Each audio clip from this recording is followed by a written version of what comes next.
up Derek Carr and go get him. They've been counting on 4 guys to try and get him down in the backfield. 3rd down and 10. Airing it out. Carr. It is caught. Henry Ruggs is gone. Touchdown, Raiders. Sprinter speed. Just throw it up there if you're Derek Carr and let Ruggs go and get it. 61 yards. A happy Monday for all of Raider Nation. Welcome to Jon Gruden's press conference live, presented by Intermountain Healthcare. I am Vince Sapienza, alongside a man who needs no introduction, but we'll give him one anyways. Raiders legend Eric Allen. And Eric, we just saw right there Henry Ruggs showing Raider Nation and the Raiders just why they drafted him so high. Amazing day for Henry. I mean, just amazing being able to take it deep. The things that we've been all waiting for, Raider Nation, for Henry Ruggs to make some splash plays. He's totally healthy right now. Again, in Jon Gruden's offense, here's what I like. He's lining up everywhere. He's just not the guy who's going to line up outside. He's going to line up at X. He's going to line up at Z. He's going to line up at receivers. He's going to some reverses, a little bit of everything. And this is what a high-valued receiver is supposed to do. Just not one-dimensional. Give you a little bit of everything. Henry Ruggs showed out against the Steelers yesterday. Well, EA, we're going to talk about Henry Ruggs along with a lot of other Raiders who made a splash on Sunday. But we're going to take one quick break, and after the break, we are going to hear from Jon Gruden himself following the Raiders' first road win of the season. Stay with us.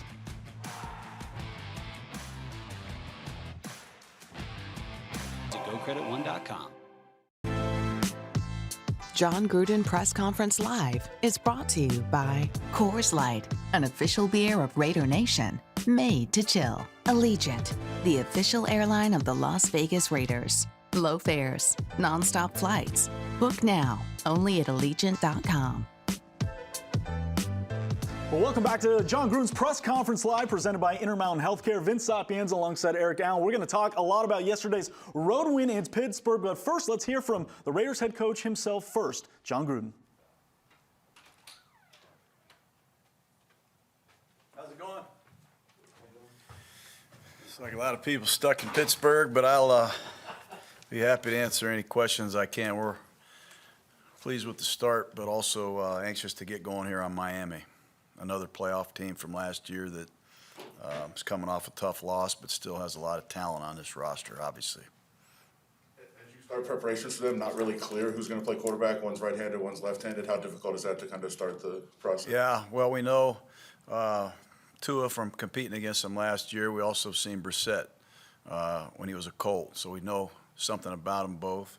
They've got a new offensive coordinator. They've got some changes on their offensive line as well, and they've added a dynamic young skill player in the draft.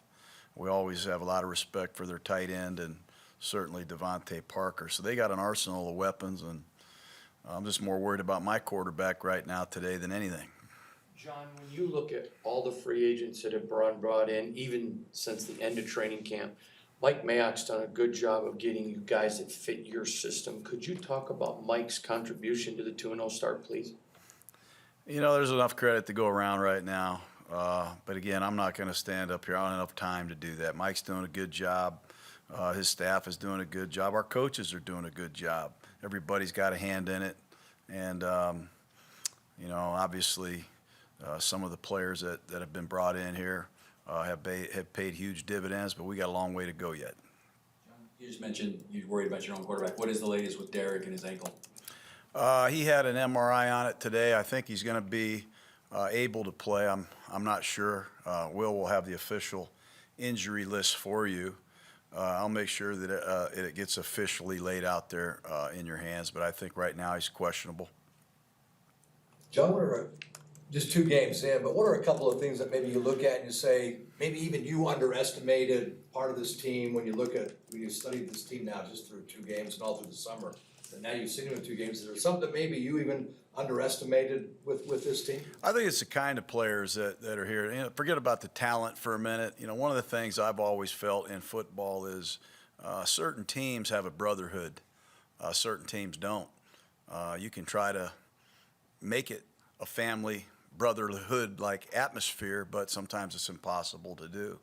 These guys in this locker room are more than just teammates. You know, they're brothers. They pull for each other. They lean on each other, and they challenge each other. And I think that is that is something we're more proud of than anything. You know, we got a lot of guys that enjoy coming in here and providing the extra effort that it takes to have a chance to win games like we're winning right now. The risk of oversimplifying things, how good does it feel to have that defense out there and to be able to count on it and to make plays and to get stops? Well, you have to play good football in all three phases to make the tournament and to ever win a championship. So, again, I think all three phases have contributed. We got to get better. We're not there on defense. We're not there on offense, and we need more big plays in a kicking game. But we're improving on defense. The quarterback is playing great. We need to get our running game going. Our kickers, our punter and our kicker are playing phenomenal. We need to get our return game going. So, you know, there's good and there's things we got to be realistic about as we get ready for the Dolphins. It's still really early. And how's Josh doing? I met with him this morning. He's in great spirits, really happy with the win. I would think he's day-to-day and very questionable again for this game. Is there a process of learning to deal with, you know, increased expectations or deal with success when a team starts the way that you guys have and have been playing so well? Well, we have a lot of veteran players in our locker room, and as I said earlier, I think there's a lot of maturity in there. They realize it was a great win at home against Baltimore. It was a great win on the road, and they also know they got a great challenge with the Dolphins. They're coming off a tough loss, and in this league, you really don't like to see teams that are coming off a tough loss. So I'm not going to get overly worried about getting a big head or anything like that. We're taking this one game at a time. John, as a coach, there are things you can and can't control. You just referenced a minute ago your team's unity. Derek talked about he gets hurt and he looks up and there's 30 guys praying for him. I mean, for you as a coach, that's something you just can't manufacture. Is that one of the biggest things you could look at and as a coach and be appreciative of? Because that's nothing to do with you. Makes it fun to come in and coach. You know, when you're a teacher, you come in and you have students that actually are looking at you and taking notes when you're talking. They might learn something. You might help a guy get an A+ or an A, and you feel good as a teacher. We got guys that like to come in here and they demand, you know, that you give them some instruction on how to win a game and how to improve as a player. And I think that's a key ingredient. 5-star character. Everybody talks about 5-star talent. He's a 5-star talent. No one talks about 5-star character. We got a lot of that here, and that's a big reason why we're winning. John, is it almost I know it's a business, the NFL, so does it almost have kind of a college, maybe an atmosphere, kind of an excitement? I think this taking a mask off, being able to meet some people in Vegas is exciting. I mean, you know, we moved during a pandemic. You know, we're building our team and putting our team together as other teams are during the pandemic. But we had to move from California to Las Vegas. We're actually, you know, making some friends and seeing our fans for the first time. So there's a natural amount of enthusiasm and excitement and newness, freshness to this whole thing. And I think it's fueling us to a degree. But I can't speak for everybody.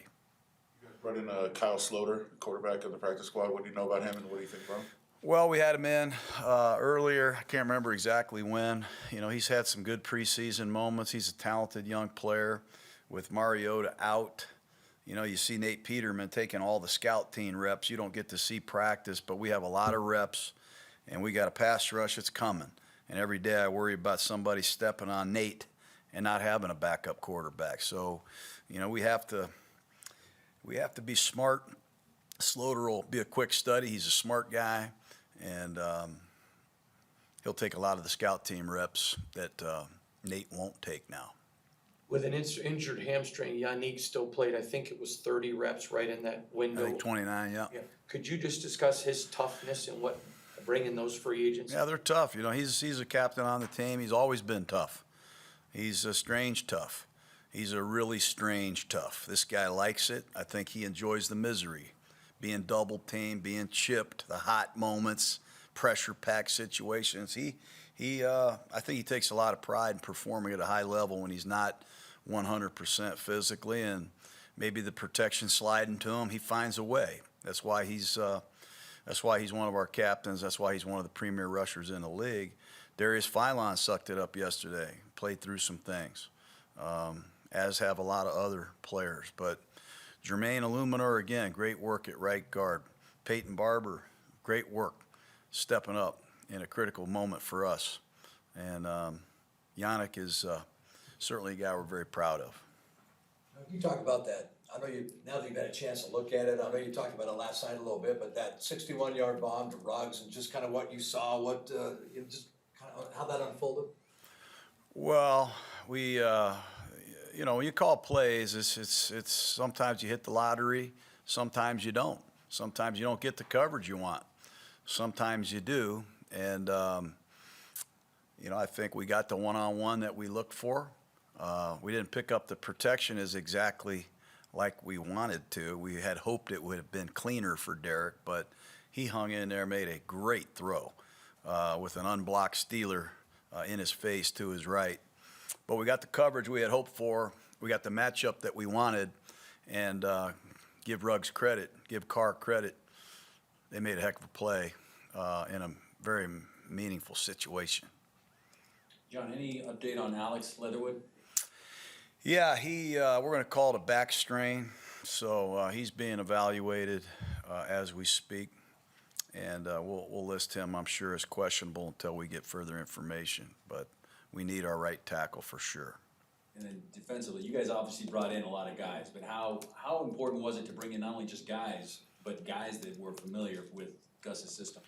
Well, usually that's what happens. We usually, when a coach comes in, he tries to bring in a couple guys that he had been with in the past. Getting a guy like Perryman is huge for us. He had another 12-tackle day yesterday. He's a hell of a player. He just has had some ups and downs with injuries. KJ Wright is a storied player. He's come in here and given us leadership and presence and playmaking. And Casey Hayward, he's been one of the top corners in the AFC for several years. So to get those guys to give us not only system intelligence but leadership is really big. They're strong in the meeting room. They're good on the back of the airplane. They're great at halftime, on the sidelines, things you don't see that are helping our young team play better. Abram had his best game yesterday. Solomon Thomas. The front fuels everything. The defensive line is playing well, and we need that to continue. John, I know you guys were flying home last night, end of the Ravens-Chiefs game. John Harbaugh goes for it on fourth down, and just want to know what you thought of that decision or if you were watching it at the time. Kudos to the Ravens. They're a great team, and they beat a great team last night. I didn't get a chance to see the whole thing. I saw some of the highlights this morning. Their rookie made a great play, stabbing that ball out of there and making that recovery. But, yeah, with Lamar Jackson and Coach Harbaugh's an aggressive, go-for-it type coach, I wasn't surprised.